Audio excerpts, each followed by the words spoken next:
Hello my beautiful souls, welcome to my YouTube channel tarot with Shivi Tripale. Dear, कैसे हैं आप सभी लोग? आई होप आप सभी लोग बहुत अच्छे हैं, बहुत अच्छे से अपने वर्क कर रहे हैं। चैनल पर आए तो रिक्वेस्ट करूंगी सब्सक्राइब करें इस चैनल को। वीडियो पसंद आते तो लाइक दिस वीडियो। गाइज, एक जनरल कलेक्टिव और टाइमलेस रीडिंग है, आपसे जितना रेजोनेट करे उतना रखिए। एंड ये reading married, unmarried, male female सभी ज़ोडिएक साइंस के लिए भी है। ओके, चलिए शुरू करते हैं। हम आपकी रीडिंग देखते हैं आपके पार्टनर की करेंट एनर्जी क्या है, इस वक्त वो क्या सोच रहे हैं आपको लेकर। ओके, एंड यूनिवर्स आपको क्या गाइड करना चाहते हैं। जब तक मैं आपकी रीडिंग कर रही हूँ तब तक आप लोग लिखिए कमेंट सेक्शन में हर महादेव। एक ग्रैटिट्यूड जरूर शो किया कीजिए अपनी रीडिंग के दौरान, अपने एंसेस्टर्स को, अपने एंजल्स को, डिवाइन को, ईश्वर को। ठीक है, यहाँ पर ना ऐसे हाथ है और हाथ में कोई कुछ लिए हुए है। ठीक है, कुछ मुट्ठी में ऐसे बंद करे हुए हैं।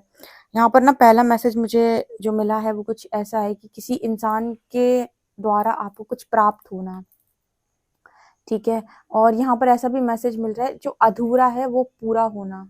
ठीक है, दूसरा मैसेज जो आया है वो है अधूरा जो है उसे पूरा होना, या जो रह गया है, जो इनकम्प्लीट था वो कंप्लीट होना। ठीक है, ये वाला मैसेज यहाँ पे निकल के आ रहा है। तो डेफिनेटली यहाँ पर आपके पार्टनर से आपको कुछ रिसीव होने वाला है। जो अधूरा रह गया था ये उसे पूरा करेंगे। यहाँ पर मिरर सोल बनी हुई है। ठीक है, प्रतिबिंब। आपके पर्सन को ना यहाँ पर मिरर का जो मीनिंग है वो समझ में आया है, और कहीं ना कहीं आपके पर्सन जो है अपने आप को भी बहुत अच्छे से एनालाइज कर पा रहे हैं यहाँ पर, कि कहीं कहीं पर जहाँ पर ये पर्सन आपको टारगेट कर रहे थे पास्ट के अंदर, वहां पे इस पर्सन के अंदर एक्चुअल में कमियां थी। ठीक है, मतलब यहाँ पर जो एनर्जी निकल के आ रही है वो ऐसी निकल के आ रही है जहाँ पर आपके जो पर्सन है वो हर चीज का जो ब्लेम है वो आपको नहीं देंगे, बिल्कुल नहीं देंगे। क्योंकि देखिए, जब हम बहुत ज्यादा अज्ञान में होते हैं तब हम ज्यादा ब्लेम देते हैं दूसरों को। ठीक है, क्योंकि हमें लगता है कि हमारी लाइफ को उन्होंने चला दिया, उन्होंने बिगाड़ दिया। जब नॉलेज आती है तो समझ में आता है कि लाइफ तो हमारे उससे ही चल रही है, हमसे ही चल रही है। जब तक हम लाइफ में कोई काम नहीं कर रहे हैं तब तक उसका असर हमारे ऊपर नहीं पड़ सकता। ठीक है, तो ये एनर्जी यहाँ पर निकल के आ रही है। आपके पर्सन यहाँ पर ये सोच रहे हैं कि फाइनली मुझे अब कैसे भी करके इन सब चीज़ों से आज़ाद होना है। ठीक है, जो मैं अक्सर अभी 2-3 महीने से मैं ये जो रीडिंग कर रही थी जिसमें ये बोल रही थी मैं कि आपके पर्सन को फ्रीडम चाहिए, फ्रीडम चाहिए, फ्रीडम चाहिए। फाइनली वो पर्सन कह रहा है कि मुझे फ्रीडम चाहिए, आज़ादी चाहिए। आज़ादी का मतलब यहाँ पर अपनी जिम्मेदारियों से भागने का नहीं है। आज़ादी का मतलब है कि मैं इस सिचुएशन में क्यों हूँ। मैंने आपको एक बार अभी कुछ दिन पहले शायद रीडिंग में गाइड किया था अपने सेकंड चैनल की, psychic tarot Shivi triple eight की। मैंने आपको उसमें बताया था कि आपको कोई भी लाइफ की सिचुएशन दी जाती है तो हम क्या करते हैं कि उसमें कंफर्टेबल होने की कोशिश करते हैं और उसी सिचुएशन में जिंदगी को जीने की कोशिश करते हैं। लेकिन हम उसे नो नहीं बोलते, क्योंकि नो बोलना हमें आता नहीं है। ठीक है, हम लोगों से झगड़ा करते हैं, उन्हें समझाने की कोशिश करते हैं, उनके हाथ पैर जोड़ते हैं, उनको मना करते हैं, सब करते हैं, लेकिन हम नो नहीं बोलते। नो ना बोलने का मतलब है कि हम प्रकृति के सामने खड़े होकर ये बोल दें कि हम ऐसी सिचुएशन को डिजर्व नहीं करते और मैं ऐसी सिचुएशन को सरासर नो बोलता हूँ, मुझे आप इस सिचुएशन से बाहर निकालो। जैसे ही आप इस सिचुएशन से बाहर निकलने के लिए क्लेम करते हो प्रकृति से और परमात्मा से प्रार्थना करते हो, आपकी लाइफ में उसी वक्त टावर हिट करेगा। अब उसके बाद की जो सिचुएशन आपकी लाइफ के अंदर बनेगी, अगर आप उसे झेल सकते हो तो आप ऐसी मांग करो, क्योंकि हो सकता है कि आपको सबसे अलग कर दिया जाए, हो सकता है आपको फाइनेंशियल इश्यूज आ जाए, मेंटल इश्यूज आ जाए, इमोशनल इश्यूज आ जाए बहुत ज्यादा, और सारी चीजें हो जाएंगी। उसके बाद आपका हो सकता है यहाँ पर आपको स्पिरिचुअली यूनिवर्स अवेकन करेगा, आपकी कुंडलिनी राइज करेगी, आपके पास लाइफ के सारे बैड कर्मास खत्म होंगे। वो प्रोसेस बहुत पेनफुल है, लेकिन आप वो इंसान बनोगे फिर अपनी पीढ़ी के जिसने डीएनए को हील किया, जिसने बोला कि अभी ये पास्ट से, एंसेस्टर्स के जमाने से ये जो डीएनए चला आ रहा है जिसमें लोग सहते हैं, मैं इसको मना करता हूँ। उन्हीं को बोल दिया जाता है चोजन वन। ठीक है, तो ये इतनी जो गट आती है ना, इतने जो गट्स आ जाते हैं आपके अंदर ये काम करने के, वो बिना ईश्वर की दया से नहीं आते। तो ये पर्सन की एनर्जी उस तरह से निकल कर आई है कि पर्सन कह रहे हैं कि मुझे फ्रीडम चाहिए लाइफ के अंदर, मुझे आज़ादी चाहिए, मैं ये जिंदगी नहीं जी सकता या नहीं जी सकती। ठीक है, मतलब ऐसी जिंदगी की मांग करने का अर्थ है कि अब दुनिया की रियलिटी को आप फेस करेंगे। ठीक है, अब आपको फेस करना होगा। अब आप लोगों को अगर फेस करने के लिए रेडी हैं, हम निकालने के लिए तैयार हैं।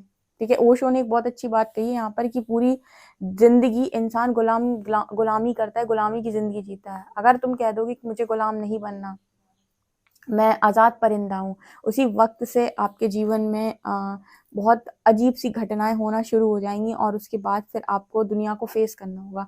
जैसे हम ओशो को एग्ज़ाम्पल लेते हैं, ओशो एक आज़ाद इंसान थे बहुत ज़्यादा, ठीक है? वो गुलामी के बारे में कभी बात नहीं करते थे, वो हमेशा जागृति के बारे में बात करते थे। तो यहाँ पर वो उस तरह का मैसेज आया है, इसलिए मैंने आपको इतना डीप एक्सप्लेन किया कि ये कहने की क्या कोशिश कर रहे हैं। आज़ादी मतलब क्या? आज़ादी मतलब कि आप पेनफुल सफरिंग्स को नो बोल रहे हो, ठीक है? और आप कह रहे हो कि जो कुछ भी झेलना बनता हो उसे एक बार में झेला जाए और आज़ाद हुआ जाए, ठीक है? रोज़-रोज़ की झिक-झिक, पिक-पिक नहीं चाहिए, ठीक है? यहाँ पर एक और एनर्जी निकल के आ रही है, जैसे ये पर्सन जो है वो वो ना मतलब जैसे गले लगा लेना चाहते हैं यहाँ पर। आपके पर्सन जो है आपको बहुत स्ट्रांगली हग करना चाहते हैं, टाइटली हग करना चाहते हैं, ठीक है? बहुत टाइटली हग यहाँ पर नज़र आ रही है, तो एक ये मैसेज निकल के आया है। दूसरा, ये पर्सन स्पेस बनाने के लिए भी तैयार है। वो अंदर से आ रही है उसको, मैं बता रही हूँ ना, इस पर्सन की जो चेतना है वो भीतर से जागृत हो रही है, और जब चेतना जागृत हो रही है, भीतर से चीज़ें आ रही हैं, भीतर से अंदर से जैसे कोई बैठ के गाइड कर रहा है कि तुम ये करो, इस चीज़ की माँग करो। ठीक है? आप बिना ईश्वर की कृपा दृष्टि के माँग भी नहीं कर सकते। जब तक वो नहीं चाहता आप माँग भी नहीं सकते। वो जिस दिन चाहेगा आप उसी दिन माँग सकते हो। ठीक है ना? तो ये एनर्जी यहाँ पर निकल के आ रही है। तो जैसे स्ट्रांगली कोई अंदर से गाइड कर रहा है कि स्पेस बनाओ, ठीक है? अच्छी चीज़ों के लिए स्पेस बनाओ लाइफ के अंदर। तुम ये ज़िंदगी डिज़र्व नहीं करते। तुम ऐसी ज़िंदगी, क्योंकि इस पर्सन ने ना अपना हर 100% सब कुछ करके देख लिया। मतलब जितना वो कर सकता था अपनी लाइफ के अंदर, कर सकती थी, अपनी चीज़ों को सँभालने के लिए उसने हर चीज़ करके देख ली। जब सब कुछ करने के बाद भी रिजल्ट ना मिले, तब सरेंडर। ठीक है? मतलब डिवाइन का कोई ना कोई प्लान है, तभी कोई चीज़ नहीं संभल रही, तो सरेंडर। ठीक है? ये चीज़ यहाँ पर आई है नज़र। कोई बाहें फैला रहा है यहाँ पर, जैसे मैंने कहा ना, यहाँ पर स्ट्रांगली जो एनर्जी आ रही है, आपके पर्सन शायद आपको पहचान गए हैं, जान गए हैं, समझ गए हैं, तो वो एक्सेप्टेंस मोड पर है कि भाई मुझे तो अपनी लाइफ में अब अपने स्तर पे ही चीज़ें चाहिए। ठीक है? और उसके लिए जो भी आपको चीज़ें फेस करनी पड़ेंगी, उसके लिए भी जैसे ये पर्सन रेडी हैं, ठीक है? कि जो होगा देखा जाएगा। क्या होगा? इंसान ना जब अपने डर का सामना करने पर आ जाता है, तो वो ये सोचता है क्या होगा? ज़्यादा से ज़्यादा क्या होगा? मुझे अपनी फ़ियर को फेस करना होगा, ठीक है? लोग मेरे बारे में कुछ सोच लेंगे, ज़्यादा से ज़्यादा मतलब जितना वर्स्ट से वर्स्ट क्या हो सकता है? उसको सोचकर भी अगर आपको भय नहीं लग रहा और आप रेडी हैं, तो यहाँ पर वो एनर्जी भी है, ठीक है? ये एनर्जी यहाँ पर दिख रही है।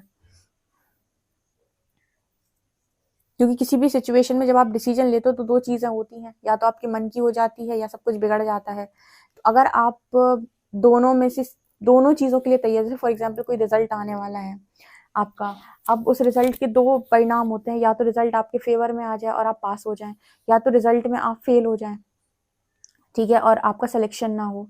तो अगर आप सेकंड वाली सिचुएशन को भी अपने दिमाग में रखकर चलते हैं कि कोई बात नहीं, अगर मैं सेलेक्ट नहीं हुआ, तो भी कोई बात नहीं, कोई परेशानी नहीं है। तो आप देखना जब रिज़ल्ट आएगा ना, तो आप बहुत ज़्यादा नहीं टूटेंगे, ठीक है? मान लीजिए आपका रिज़ल्ट आया और आप सेलेक्ट नहीं हुए, तो आप बहुत ज़्यादा नहीं टूटेंगे, क्योंकि आप सेकंड सिचुएशन को भी माइंड में लेकर चल रहे थे। लेकिन अगर आपने उम्मीद सिर्फ़ ये लगाई थी कि आप पास ही हो जाएँगे, और मान लीजिए कि सेकंड वाला रिजल्ट मतलब सेकंड वाली सिचुएशन बन गई, आप पास नहीं हुए, तो आप बहुत डिप्रेशन, एंजाइटी के शिकार ही हो जाते हैं। अगर आपने वर्स्ट सिचुएशन को भी एक्सेप्ट कर लिया अपने माइंड में पहले से ही, तो कोई भी सिचुएशन बने, ठीक है, आप उसके लिए रेडी होते हैं। तो वो वाली एनर्जी आपके पर्सन की नज़र आ रही है कि क्या होगा, ज़्यादा से ज़्यादा, जो होगा देख लेंगे। इस तरह की एनर्जी में आपके पर्सन नज़र आ रही है। देखो, ये रिस्क टेकर की एनर्जी है, ये तब लो आप जब आपके पास झेलने की तथा हो। आपके पर्सन के पास होगी तभी ले रहे हैं। क्योंकि टावर मूवमेंट झेलना आसान नहीं है, बहुत बहुत हालत ख़राब होती है। स्पिरिचुअल अवेकनिंग भी आसान नहीं है, ठीक है? अवेकनिंग तब नहीं होती जब ईश्वर आपको चुनता है, अवेकनिंग तब भी होती है जब आप सफरिंग्स को नो बोल देते हैं कि मुझे नहीं झेलना, मुझे यहाँ से बाहर निकालो।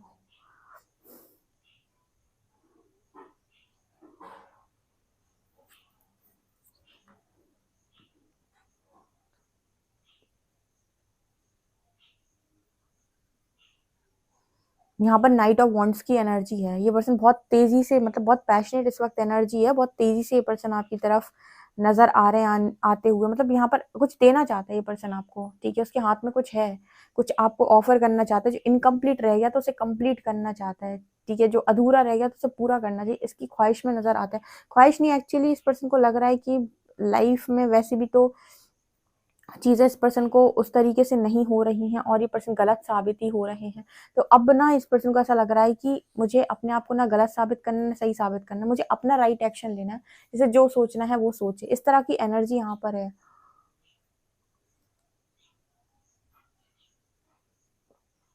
काना-फूकी से तो इस पर्सन को इतना इतना ज़्यादा नफ़रत हो चुकी है। काना-फूकी कैसे बोलते हैं? इस कान में बात बोलो उसकी, फिर उसके कान में उसकी बात बोलो। इस चीज़ से इतनी नफ़रत इस पर्सन को हो चुकी है कि ये पर्सन कभी भी ना इसकी बात उससे, उसकी बात उससे सुनना पसंद ही नहीं करते या सुन ही नहीं सकते। या पास्ट में लोगों की बात सुन-सुन के जो इस पर्सन की लाइफ में तांडव हुआ है ना, उस चीज़ की वज़ह से पर्सन बहुत ज़्यादा परेशान हो गया है। तो मतलब इस पर्सन की एनर्जी अब ये रहती है कि मुझे किसी की बात सुनकर डिसीज़न नहीं लेना। अब मैं वही करूँगा जो मेरे अंदर से आएगा, ठीक है? यहाँ पर थोड़ी ज़िद की एनर्जी भी है, लेकिन कभी-कभी ना लाइफ के अंदर आपको अगर आप चाहते हैं कि आप अपने जीवन को सही दिशा दें, तो आपका ज़िद्दी होना गलत नहीं होता, ठीक है? ज़िद जो कहीं न कहीं आती है, वो आपके जो अंदर जो मंगल का तत्व होता है, मास की जो एनर्जी होती है, उससे आती है, ठीक है? तो अगर ये नेगेटिव साइड पे, तो आप गलत चीज़ों के लिए ज़िद करते हो। बच्चे को देखा ना, कोई छोटा बच्चा होता है जो छोटे जो टॉयज़ होते हैं, खिलौने होते हैं, उनके लिए ज़िद करता है, रोने लगता है। और ज़िद तब भी बहुत अच्छी होती है जब आपको कोई लक्ष्य अचीव करना है, कोई लक्ष्य पाना है और आप उसके लिए ज़िद में आ गए कि नहीं मुझे चाहिए ही हर हालत में। तो ये मंगल से ही आता है, ये ज़िद जो आती है वहीं से आती है। अब ये अगर नेगेटिव साइड पे तो आप गलत चीज़ों के लिए ज़िद करोगे, अगर ये सही है, पॉज़िटिव है तो आप अच्छी चीज़ों के लिए ज़िद करोगे, लाइफ़ को बनाने के लिए ज़िद करोगे, ठीक है ना? तो ये इस पर्सन की एनर्जी में दिख रहा है।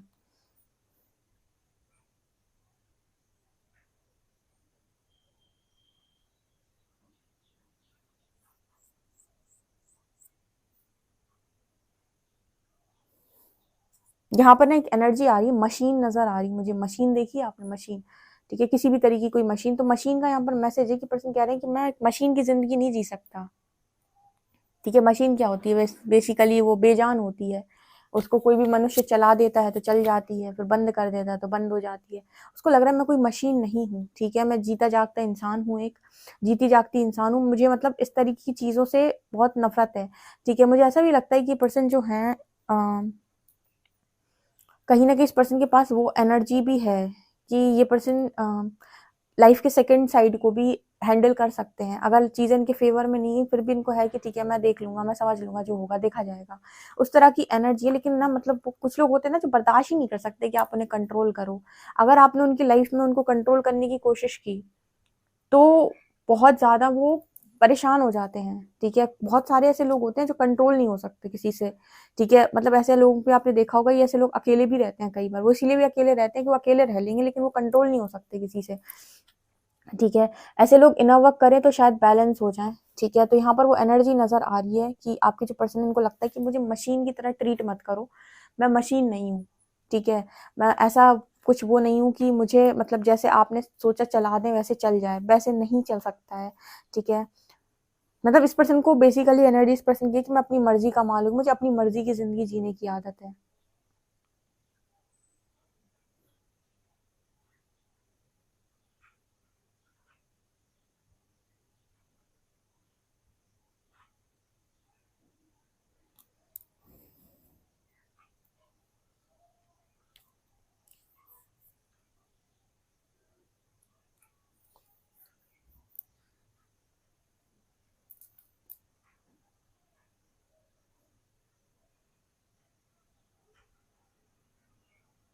इस पर्सन का ध्यान इस वक़्त किसी के ऊपर नहीं लगा, इस पर्सन का ज़्यादातर ध्यान मेरे व्यूअर्स के ऊपर है, ठीक है? या फिर ये आपको बहुत डीपली ऑब्ज़र्व कर रहे हैं और जैसे-जैसे आप कर रहे हो, वैसे-वैसे कर रहा है इंसान। अभी कुछ दिन पहले मैंने एक रीडिंग डाली थी, 2-3 पहले इसी चैनल पे, सुबह वाली रीडिंग। सुबह वाली नहीं देखते हो आप, तो उसमें भी मैंने डाला था, उसमें मैंने बताया था कि कोई भी इंसान अगर इनर वर्क कर रहा है, एक पार्टनर और दूसरा पार्टनर उसके लिए डेस्टाइन्ड है अगर, तो उसका सबसे बड़ा संकेत ये है कि अगर आप फियरलेस तो वो फियरलेस, अगर आप करेजियस तो वो भी करेजियस, अगर आपके अंदर स्ट्रेंथ है तो उसके अंदर भी स्ट्रेंथ आ जाएगी अपने आप। मतलब अगर आप इनर वर्क कर रहे हो और आपका कनेक्शन डेस्टाइन्ड है, ठीक है, आप किसी कर्म बंधन की वजह से दूर हो एक दूसरे से, तो आप जैसे जैसे इनर वर्क करोगे, जैसे जैसे आपके अंदर शुद्धिकरण होता जाएगा, आप जैसे जैसे अपने विकारों पर विजय हासिल करोगे, जैसे जैसे आपके इश्यूज हील होंगे, आप नोटिस करेंगे कि ये सेम चीज़ आपके जो पार्टनर हैं उनके साथ भी हो रही है, वो भी वैसे ही बनता जा रहा है या बनती जा रही है, ठीक है? ये क्लियर इंडिकेशन होता है कि कनेक्शन डेस्टिनी में है, ठीक है, या फिर आप किसी कार्मिक अकाउंट की वजह से अभी दूर दूर हैं और आप डेस्टिनी में दोबारा मिलेंगे। ठीक है, तो सबसे बड़ा साइन है अगर आप खुद के अंदर बहुत सारे इश्यूज को हील होते हुए देखते हो और आप सेम चीज अपने पर्सन में भी देख रहे हो कि उसके अंदर भी कुछ कुछ चीजें बदल रही हैं, वो समझ में आ जाता है आपको। ठीक है, चलिए देखते हैं कार्ड्स आपके लिए क्या बताते हैं।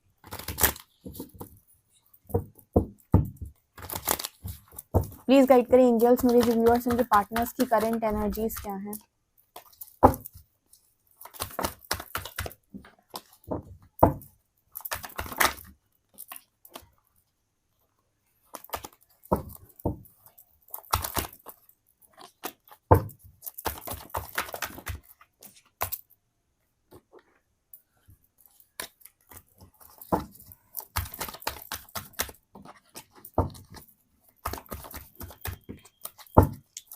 प्लीज गाइड करें एंजल्स, मेरे जो व्यूअर्स उनके पार्टनर्स की करंट एनर्जीज क्या है, क्या सोच रहे हैं अभी वो।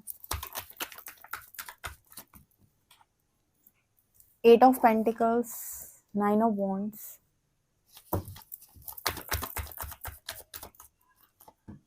4 of Pentacles,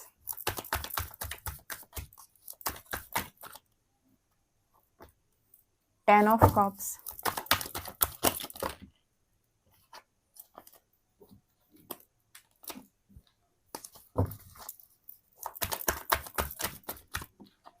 Judgment,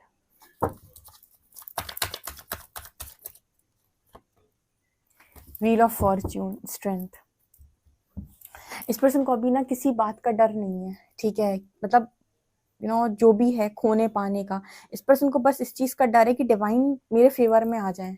ठीक है, जजमेंट कार्ड आ रहा है 9 ऑफ वॉन्ड्स कार्ड के साथ। ठीक है ना, जजमेंट है 9। इस वक्त आपका जो पार्टनर है वो किसी से नहीं डरता, सिर्फ और सिर्फ ईश्वर से डरता है, क्योंकि उसे लग रहा है कि ईश्वर मेरे को बस एक बार ये कह दे कि तुम गलत नहीं हो, ठीक है, तो मैं बच जाऊंगा। क्योंकि अगर ईश्वर ये कहता है कि तुम गलत हो तो इस पर्सन को ना परमात्मा से बहुत ज्यादा डर लगता है, क्योंकि आपको पता है कि आपको बहुत सारी चीजें जो है वो रिफ्लेक्ट कराता है यूनिवर्स, समझाता है कि आपकी गलती है। तो जब आप बहुत ज्यादा देखते हो और समझते हो और आपके अंदर सेल्फ अवेयरनेस जागती है, आप अवेयर होते हो, तो आपको समझ में आता है कि यार सच में मैं यहाँ पर गलत था, अगर मैं इस तरीके से बिहेव नहीं करता तो शायद चीजें अलग तरीके से हो सकती थी। ठीक है, बहुत छोटी छोटी चीजें भी यूनिवर्स आपको रियलाइज कराता है कि देखो आपको ऐसा लग रहा है कि सामने वाला गलत है पूरी, लेकिन वो जो चीजें आपके अंदर ट्रिगर कर रहा है ना, वो आपके अंदर बहुत गलत है। तो आपके पर्सन को ना भी किसी बात का डर नहीं है, डिवाइन को फेस कर रहा है ये person. Judgment and 9 of wands, उसको लग रहा है कि मैं ऐसे एक्शन में आ तो जाऊं, ठीक है, वो एक्शन लेने में भी प्रॉब्लम नहीं है उसे, पर यहाँ पर ये है कि ना परमात्मा फिर से मुझसे नाराज ना हो जाए। क्योंकि देखो यहाँ पर ना इस पर्सन को ऐसा लगता है कि अगर ईश्वर आपसे खुश है, ठीक है, अगर मतलब ईश्वर आपको, अगर ईश्वर ने आपके ऊपर अपना हाथ रखा हुआ है तो पूरी दुनिया भी नाराज हो जाए तो फर्क नहीं पड़ता, अंदर एक शांति होगी कि मैं परमात्मा की दृष्टि में और अपनी दृष्टि में गलत नहीं हूँ। लेकिन अगर आप अपनी दृष्टि या परमात्मा की दृष्टि में भी गलत हो, पूरी दुनिया आपको सही समझ रही हो, फिर भी ना आपके अंदर एक अजीब सा ना भय रहेगा, एक अजीब सी आपके अंदर बेचैनी सी रहेगी। इसलिए हमेशा जब भी स्पिरिचुअल पाथ पर लोग चलते हैं ना, तो वो अक्सर करके उनके दिमाग में ये चीजें ज्यादा चलती हैं कि बस मैं, मतलब ईश्वर मेरे बारे में सही सोच रहा हो, ईश्वर मेरे बारे में सही सोच रहा हो, मुझे अपने बारे में सही सोचना है। इस तरह की एनर्जी इस पर्सन की निकल के आ रही है। व्हील ऑफ फॉर्च्यून इस पर्सन को ऐसा है कि जो चीजें भी ये पर्सन छोड़ नहीं पा रहे थे वो तो यूनिवर्स ने इस पर्सन से छुड़वाई हैं। ये पर्सन को समझ में भी आ रहा है कि धीरे धीरे जैसे बहुत सारी चीजें इस पर्सन को छोड़नी पड़ सकती हैं। अभी भी इस पर्सन की एनर्जी में कुछ ऐसी चीजें नजर आती हैं कि इस पर्सन को मतलब होता है ना कि आप रिस्क तो ले रहे हो और आप दूसरी सिचुएशन के लिए भी रेडी हो गए हो, आपने स्ट्रेंथ भी बना ली है, लेकिन डर तो लगता है ना भाई डर तो लगता है ना कि इसका क्या परिणाम आएगा। ठीक है, जो आप कह रहे हो कि मुझे क्योंकि लाइफ में आपके पास, जैसे मैंने कई बार कहा है कि आपके पास दो ऑप्शन होते हैं, या तो आप कंफर्टेबल सिचुएशन चूज करें और जो हो रहा है वो होते रहे। कोई इंसान आपको मार रहा है तो आप मार खाते रहें खाते रहें खाते रहें, तब तक खाते रहें जब तक आपके पास नो बोलने की क्षमता नहीं आ जाती। ठीक है, बहुत सारी ऐसी फीमेल्स भी होती हैं और सारे मेल्स भी होते हैं जो टॉक्सिक रिलेशनशिप में लंबे टाइम तक बने रहते हैं, शादीशुदा जिंदगी में भी बने रहते हैं, लेकिन सबके डाइवोर्सेस नहीं होते। बहुत कलह कलेश में भी लोग बने रहते हैं, कुछ बच्चों का मुंह देख कर बने रहते हैं। इसका रीजन यही होता है कि इतनी सारी चीजों को एक साथ आप फेस नहीं कर पाओगे, तो लगता है कि इतना सब कुछ फेस करने से अच्छा है कि जो चल रहा है उसे चलने देते हैं। तो आपके पार्टनर जो है ना चलाने वाला व्यक्ति नहीं है, जैसे मैंने पहले ही कहा है। बस उसको ये है कि ईश्वर बस एक बार मुझे माफ कर दे, या परमात्मा से कैसे भी मतलब मुझे वो कहते हैं ना इंडिकेशन मिल जाए। ठीक है, ग्रीन फ्लैग यूनिवर्स इस पर्सन को वो ग्रीन सिग्नल दे रहे हैं कि ठीक है तुम सही हो, तुम जो कर रहे हो एकदम सही है। उसके बाद इस पर्सन को कुछ नहीं है, उसके बाद इस पर्सन को लग रहा है कि मैं सारी मेहनत कर लूंगा, जो भी है जितनी गलतियां की हैं सब सुधार लूंगा, ठीक है। फैमिली के साथ जो गलती की है उन्हें सुधार लूंगा। एक तो फैमिली को लेकर भी इस पर्सन के मन में चीजें रहती हैं बहुत ज्यादा, लेकिन क्या करे इंसान, ठीक है। एक इंसान है, फॉर एग्जाम्पल आप मान लीजिए कोई इंसान है जो कोई फीमेल है, मान लीजिए कोई टॉक्सिक मैरिज में फंस गई। अब वो फीमेल जो है वो अपने घर वालों से भी नहीं बोल पा रही, क्योंकि उसे चिंता है कि अगर मैं घर वालों को बताऊंगी तो मेरे घर वाले टेंशन करेंगे। वो अपने किसी फ्रेंड को भी नहीं बोल पा रही, अदर कनेक्शन में वो जा नहीं सकती। जिस इंसान के साथ रह रही है वो बहुत ही ज्यादा रूड है और कहीं ना कहीं बहुत ही ज्यादा जल्लाद टाइप का इंसान है। अच्छा हस्बैंड नहीं मिला उसे, इन लॉज भी उसे अच्छे नहीं मिले, ठीक है। तो उसके पास क्या ऑप्शन बचता है, उसके पास एक ऑप्शन बचता है सरेंडर एंड इनर वर्क, ठीक है। क्योंकि उसके लिए सारी चीजों को फेस करना तो वैसे एकदम से आसान नहीं है कि सबके अगेंस्ट लड़ जाओ। तो ऐसे केस में आपके पास सिर्फ एक ऑप्शन होता है, उसे कहते हैं हम सरेंडर एंड इनर वर्क। जैसे ही आप सरेंडर करेंगे, आप इनर वर्क करना शुरू कर दें, भक्ति करना आप शुरू कर दें, आप देखेंगे धीरे धीरे धीरे करके इंटरवेंशन होना शुरू हो जाएगी आपकी लाइफ के अंदर। और धीरे धीरे करके वो सारी चीजें जो आपके लिए टॉक्सिक हैं वो ऑटोमेटिक आपकी लाइफ से हटने लगेंगी। दो चीजें होती हैं, या तो वो चीजें आपके लिए बदल जाती हैं या हट जाती हैं आपकी लाइफ से। ज्यादा ही टॉक्सिक होती है तो हमेशा के लिए हट ही जाती हैं। तो यहाँ पर नजर आता है 9 ऑफ वंस कार्ड के साथ कि पर्सन इस तरीके का रिस्क लेने के लिए रेडी है कि क्योंकि इंटरवेंशन होगी लाइफ में तो बहुत बवाल होगा, ठीक है। लेकिन यहाँ पर जो आपके लिए सही है वो थोड़ा और सही हो जाएंगे, और जो आपके लिए पूरी तरह से गलत है वो आपकी लाइफ से अलग ही हो जाएंगे, वो बचेंगे ही नहीं लाइफ में। ऐसे कई लोग आते हैं पर्सनल रीडिंग में जो बताते हैं कि जब से हमने जॉब वगैरह स्टार्ट करे तब से मेरी इन लॉ मतलब इन लॉज के बारे में भी बताते हैं कि मेरी जो सास थी, मेरे जो मतलब मदर इन लॉ थी, ठीक है, वो मुझे बहुत परेशान करती थी, तो यूनिवर्स ने उन्हें दूसरे घर में शिफ्ट कर दिया अब वो हमारे साथ नहीं रहती। मतलब इस तरीके के लोग बताते हैं चीज़ें कि ये ऑटोमेटिक होता है, क्योंकि जो भी डिवाइन एनर्जीज आपके प्रोटेक्शन के लिए आई हैं वो टॉक्सिसिटी आपके आसपास नहीं रहने देती, ठीक है। और आपको ट्रिगर्स आते हैं, आपको हील किया जाता है, फिर हटा दिया जाता है। इस तरह की एनर्जी यहाँ पर नजर आ रही है। सो ये चीज मुझे यहाँ पर दिखाई दे रही है, क्योंकि यहाँ पर कुछ ऐसा होने वाला है जो डेस्टिनी का प्लान है। आपके पर्सन अभी भी है कुछ जगह पर डर में, लेकिन यूनिवर्स की परीक्षा है, इस पर्सन को देनी है और सही तरीके से देनी है, ठीक है। ये चीज नजर आ रही है। डिफिकल्ट है इस पर्सन के लिए, स्थिति थोड़ी गंभीर है। देखते हैं आपके पार्टनर क्या करते हैं। अल्फाबेट्स देखते हैं हम।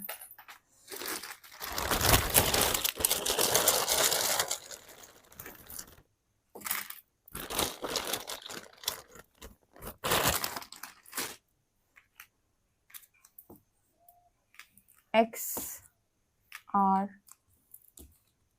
A P B M K 6। यहाँ पर लेटर्स है X R A P B M K 6 number है। ओके गाइस, तो आप लोग के लिए रीडिंग निकल कर आ रही है। अगर आपसे ये रीडिंग रेजोनेट किया तो मुझे कमेंट सेक्शन में जरूर बताएं। वीडियो पसंद आए तो like this video, subscribe my channel. Thank you guys.